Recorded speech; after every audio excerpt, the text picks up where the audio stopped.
मी या ठिकाणी यासाठी आलोय की यानंतर महाराष्ट्रामध्ये बौद्ध आणि मराठा एकत्र येऊन या न्याय देण्यासाठी आलोय. तुम्हाला ही घटना माहित आहे का? ही घटना तुम्हाला माहित आहे का? आम्हाला सांगितलं जातं दोन समाजातला कुणी म्हणतं वंजाराचं भांडण आहे, कुणी म्हणतं मराठ्याचं भांडण आहे. हे भांडण वंजारा मराठ्याचं नाही. आमचा संतोष देशमुख ज्याला वाचवायला गेला होता तो माझा भाऊ बौद्ध समाजाचा अशोक होतो.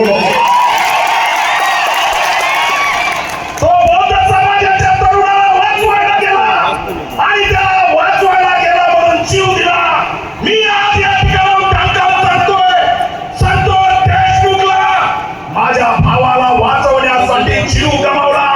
तुझ्या पाठीशी महाराष्ट्रातला भीमाचा छावा आणि लेकर उभा राहायशिवाय राहणार नाही. बाकी काय वाल्मिक कराड काय रावतीब्रम गेला काय त्याला गल्ली मधलं चिरकुट गुन्हेगार त्याला विधान भावनात त्याचं नाव काय घेते त्याची एवढी लायकी आहे का? आज तुम्हाला सापडत नसेल देवेंद्र फडणवीस एकदा सांगा मला सापडत नाही. मी सापडत आणतो हा ठाकरे संभाजी राजे बसले, मनोज दादा बसलाय, सुरेश दादा बसले, संदीपराव बसले. अरे एकदा सांगा आम्ही धरून आणतो. आम्हाला सांगा गावठी मुली गेला